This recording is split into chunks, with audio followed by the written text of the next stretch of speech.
Estrangeirismos ridículos.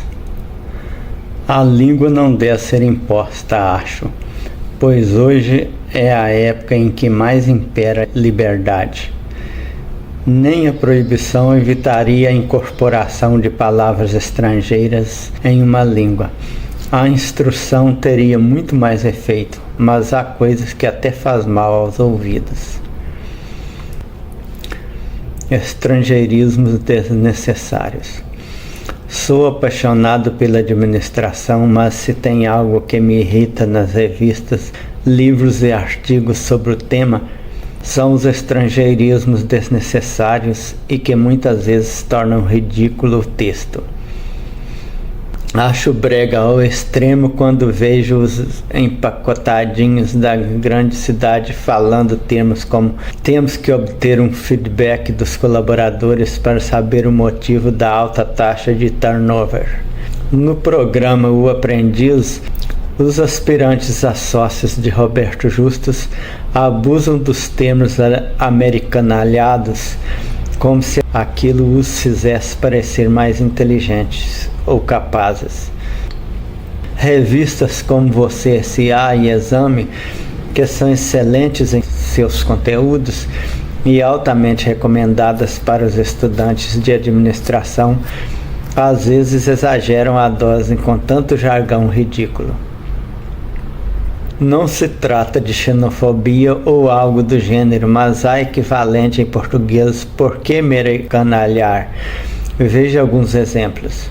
Chairman, homem da cadeira, gerente, chefe. CEO, Chief Executive Officer, diretor executivo ou administrativo. Feedback, retorno. Turnover, taxa de rotatividade dos funcionários. Quality Manager, gerente de qualidade. Brand Equity, valor da marca.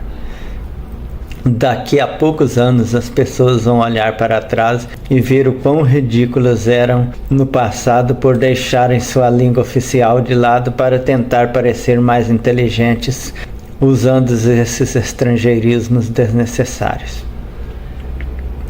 Pessoas verdadeiramente capazes e inteligentes não precisam de maquiagem para aparentar ser o que não são. Quando você vira alguém abusando de estrangeirismos, é porque essa pessoa passou mais tempo decorando palavras bonitas do que aprendendo o que é verdadeiramente importante na profissão de administrador, apresentar resultados. Judson Gurgel, administrador pela Universidade Estadual do Rio Grande do Norte. Um leitor em fórum da internet disse: ao contrário do meio ambiente, uma língua não pode ser destruída. Quanto mais pode ser alterada. Se essas alterações foram para o bem ou para o mal, é uma questão altamente subjetiva. É como disse o Edupa e bem, que juízo moral temos nós de ordenar a uma pessoa de como deve falar e escrever? A língua pertence a todos e a falam e devemos respeitar isso. Senão ainda chegamos ao ridículo da França de há um século em que havia la gendarmerie linguistique que aplicava multa a quem falava mal. Por isso, acho que a solução ideal não seria nem o laissez-faire proposto pelo Edupa, nem o protecionismo agressivo. Seria o Estado, nesse caso pela academia, a criar termos novos para estrangeirismos assim que aparecessem e depois divulgar esses novos termos extensivamente ao público em geral. As organizações e instituições públicas e privadas por lei teriam que usar os termos de forma a criar o maior número de incentivos para que a população em geral absorvesse as novas palavras. Mas ninguém seria forçado a nada. Petrovsky, Fórum World Reference.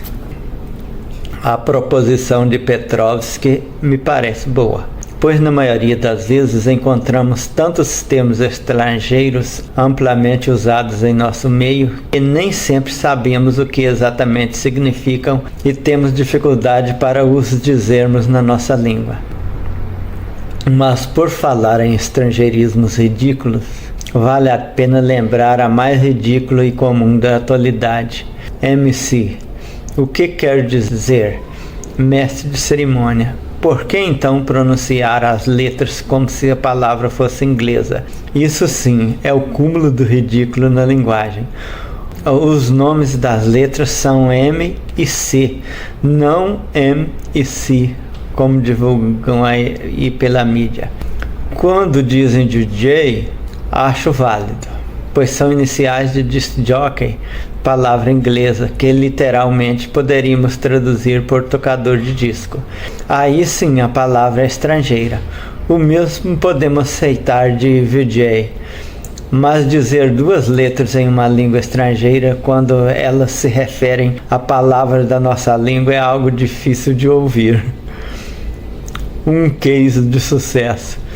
Atualmente, quando quero ficar por dentro das notícias, tenho ouvido muito nos intervalos essa expressão. Em cada lançamento, um case de sucesso. Só falta dizer success também. Isso me lembra o caso do indivíduo que, ao responder a pergunta "Would you like to drink a milk?", se confundiu e disse "Nós like, mas money que é good nós não have".